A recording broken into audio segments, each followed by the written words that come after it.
1 கோடி பனை விதைகள் நெடும் பணி கடந்த 2023ஆம் ஆண்டு தமிழகத்தின் கிழக்கு கடற்கரை மாவட்டங்களில் 1076 கிலோமீட்டர் தொலைவிற்கு தொடங்கப்பட்டது. தமிழக முதல்வர் அவர்களால் தொடங்கி வைக்கப்பட்ட இந்த பனை நடும் இயக்கம் தொடர்ச்சியா நடந்துட்டு இருக்கு. திருவள்ளூர்ல தொடங்கி கன்னியாகுமரி வரைக்கும் 1076 கிலோமீட்டர் தொலைவிற்கு நம்ம இதுல 1 லட்சம் மாணவர்கள், நாட்டு நல படித்த மாணவர்கள் பங்கேற்றாங்க. கடந்த ஆண்டு ஒகேனக்கல் முதல் பூம்புகார் வரைக்கும் 416 கிலோமீட்டருக்கு இந்த பனை விதை நடும் பணி நடந்துச்சு. இதுல தமிழ்நாட்டோட சேர்ந்த 20க்கும் மேற்பட்ட அமைச்சர்கள் கலந்துகிட்டாங்க. மாவட்ட ஆட்சித்தலைவர்கள் பங்கேற்றாங்க. இதனைத் தொடர்ந்து இந்த ஆண்டு திருவாரூர், நாகப்பட்டினம், மயிலாடுதுறை, தஞ்சாவூர் இந்த 4 மாவட்டங்களில் உள்ள 1694 ஊராட்சிகளில் தலா 6000 பனை விதைகள் விதைச்சா 1,64,00,000 பனை விதை விதைக்கலான்னு நம்ம கலெக்டர் சார்ட்ட சொல்லியிருந்தோம். அவங்க உடனடியாக கல்வித்துறையில் சொல்லி ஒவ்வொரு மாணவர்களும் பள்ளிக்கு வரும்போது 5 பனை விதைகளை எடுத்துட்டு வரணும்னு சொன்னாங்க. கிட்டத்தட்ட அதிலேயே 4 லட்சம் பனை விதைகள் இந்த மயிலாடுதுறை மாவட்டத்தில் சேர்ந்திருக்கு. இதற்கு மாணவர்கள் உங்களோட பங்களிப்பு தான் பெரிய காரணமாக அமைந்தது. இந்த பனை விதைகள்லாம் பள்ளிகளிலையும் கல்லூரிகளிலும் இருக்கு. அதை போய் தொடர்ந்து எடுத்துக்கிட்டு இருக்கிறோம். இன்னைக்கு நீங்க இந்த விதைக்கக்கூடிய பனை விதைகளும் நீங்க கொடுத்த பனை விதைகள் தான். இதற்கு இடம் அளித்த அறநிலைத்துறைக்கு ஒரு பலத்த கைத்தட்டலோட நம்ம நன்றியை, வாழ்த்துக்களை தெரிவிச்சுக்கலாம். இன்னைக்கு இந்து சமய அறநிலைத்துறையோட இணை ஆணையர் அவர்கள் வந்திருக்கிறாங்க. இந்த நிகழ்ச்சிக்கு தலைமையேற்று அவர்கள் தலைமை உரையாற்றுவார்கள். அனைவருக்கும் வணக்கம். குறிப்பாக இந்த நாட்டு நலப்பணியில் தங்களை இணைத்துக் கொண்டுள்ள மாணவ மாணவியருக்கு எனது வாழ்த்துக்களும் வணக்கங்களும். குறிப்பாக கடற்கரை சார்ந்த பகுதிகளில் இந்த திட்டத்தை முனைப்பாக செய்வதற்கு நமது மாண்புமிகு தமிழ்நாடு முதலமைச்சர் அவர்கள் உத்தரவிட்டுள்ளார். அதன் அடிப்படையில் இந்த திட்டமானது செயல்படுத்தப்பட்டு வருகிறது.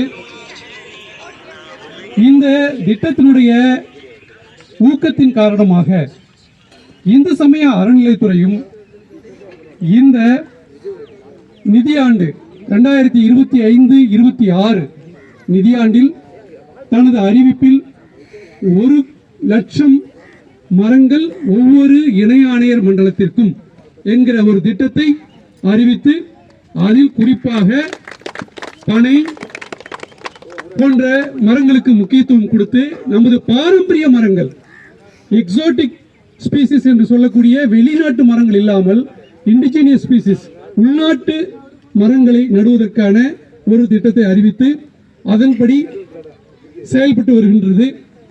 இந்த இந்து சமய அறநிலைத்துறையினுடைய திட்டத்திற்கு முன்னோடி திட்டமாகவும் உந்துதல் திட்டமாகவும் இந்த 1 கோடி பனை மரங்கள் நடும் திட்டமானது அமைந்திருக்கிறது. அந்த வகையில் இந்து சமய அறநிலையத்துறையினுடைய நிர்வாகத்தில் இயங்கி வரும் பூம்புகார் கல்லூரி மாணவர்கள் இதில் கலந்து கொண்டிருப்பது மிகவும் மகிழ்ச்சி அளிக்கிறது. பிற கல்லூரி மாணவர்களுக்கும் நான் இந்த மாவட்டத்தினுடைய மற்றும் இந்த மண்டலத்தினுடைய இந்து சமய அறநிலையத்துறை அலுவலர் என்ற சார்பில் வாழ்த்துக்களையும் பாராட்டுதலையும் தெரிவித்துக் கொள்கிறேன். பனை என்பது மற்ற மரங்களைப் போல ஒரு மரம் அல்ல. பனை என்பது தமிழர்களுடைய அடையாளம். பனை என்பது தமிழ்நாட்டினுடைய மரபான மரமாகும். தமிழர்களுடைய வாழ்வும் பண்பாடும் பனை இல்லாமல் என்றைக்குமே இருந்தது கிடையாது. பனையினுடைய வரலாறு என்பதை நாம் பார்க்கும் பொழுது சங்க இலக்கியங்களில் பனை பற்றிய செய்திகள் கொட்டி கிடக்கிறது. உங்களுக்கு எல்லாம் தெரியும், நாம் வீடு வேய வேண்டும் என்றால் பனை ஓலை, நாம் எழுத்தறிந்து எழுத வேண்டும் என்றால் பனை ஓலை, நாம் நமது மகிழ்ச்சிக்கு, நமது குழந்தைகளின் மகிழ்ச்சிக்கு பொம்மைகள் செய்து தர வேண்டும் என்றால் பனை ஓலையால் செய்யப்பட்ட பொம்மைகள், நமக்கு விசிறி வேண்டும் என்றால் பனை விசிறிகள், நமக்கு நுங்கு வேண்டுமென்றால் பனம் நுங்கு, நமக்கு உழைக்கும் மக்களுக்கு ஒரு களிப்பை தருவதற்கு பதநீர் வேண்டும் என்றால் அதற்கும் பனை. பனையிலிருந்து கிடைக்கக்கூடிய பதநீரின் வழியாக தயாரிக்கப்படுகின்ற பனை வெல்லம் என்பது இன்றைக்கு எல்லா இடங்களிலும் மிக முக்கியமான மருத்துவம் சார்ந்த ஒரு உணவுப் பொருளாக ஏற்றுக்கொள்ளப்பட்டு தனியாகவே பனை வெல்லத்தினால் செய்யப்படுகின்ற கருப்பட்டி காபி, கருப்பட்டி ஸ்வீட்ஸ் என்று விளம்பரம் செய்யப்பட்டு ஒரு பெரிய அதுவே ஒரு பேனராக, ஒரு குறியீடாக, ஒரு வணிக குறியீடாக மாறியிருக்கிறது. அந்த அளவிற்கு மீண்டும் பனை பற்றிய விழிப்புணர்வு தமிழ்நாட்டில் எழுந்து கொண்டிருப்பது மகிழ்ச்சி அளிக்கிறது. குறிப்பாக இந்த பனைக்கெனவே தனிய ஒரு வாரியம் இருக்கின்ற ஒரு அரசு நம்முடைய அரசு. அந்த வகையில் நாம் பனை மரத்தை அதிகமாக நட்டு வளர்த்தால் பனை மட்டும்தான் எத்தகு புயலிலும் தன்னை தற்காத்துக் கொள்ளக்கூடிய தகுதி உடையதாக இருக்கிறது. காரணம், அது இந்த தட்பவெப்ப நிலையில் பல 100 ஆண்டுகளாக, பல 1000 ஆண்டுகளாக இருந்து அந்த தட்பவெப்ப நிலையெல்லாம் சந்தித்து, பருவமழைகளை எல்லாம் சந்தித்து, தனக்கான அந்த ஜெனட்டிக் அமைப்பில் தனக்கான ஜெனட்டிக் அமைப்பில் தாங்கு திறனை வளர்த்து கொண்டிருக்கிறது. இந்த சக்தி வெளிநாட்டிலிருந்து நாம் கொண்டு வந்து நடக்கூடிய மரங்களுக்கு கிடையாது. ஏனென்றால் இதனுடைய தாங்கு திறன் என்பது ஒரு தகவமைப்பு.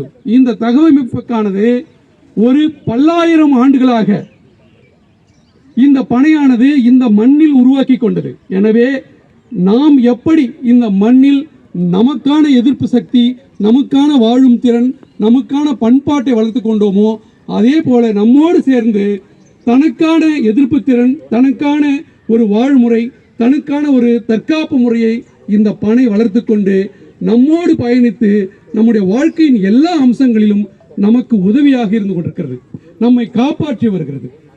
அந்த வகையில் இந்த தமிழ்நாட்டில் எத்தனை லட்சம், எத்தனை கோடி பனைமரங்கள் நாம் நட்டு வளர்க்கிறோமோ அதற்கேற்றார் போல் இந்த தமிழ்நாட்டினுடைய மண் வளமாக இருப்பதுடன் தமிழ்நாட்டினுடைய நீர்பிடிப்பு சரியாக இருக்கும். ஏனென்றால் ஒவ்வொரு பனைமரமும் தன்னை சுற்றியுள்ள நீரை ஈர்த்து அதை தக்க வைத்துக் கொள்ளும் தன்மை உடையது. பிற மரங்கள் எல்லாம், யூகாலிப்டஸ் போன்ற மரங்கள் எல்லாம் இன்றைக்கு தடுக்கப்படுகிறது. காரணம், அவை மண்ணில் உள்ள நீரை காலி செய்துவிடக்கூடியவை, மண்ணினுடைய தன்மையை அழித்துவிடக்கூடியவை. அந்த வகையில் பார்த்தால் பனைதான் நமது அடையாளம், பனைதான் தமிழ்நாட்டின் மாநில மரம், பனைதான் நமது எதிர்காலம் என்று கூறி வாய்ப்பளித்தமைக்கு நன்றி கூறி விடைபெறுகிறேன். சிறப்பான உரையை ஆற்றிய இணை ஆணையர்களுக்கு நெஞ்சார்ந்த நன்றியை தெரிவித்துக் கொள்கிறோம்.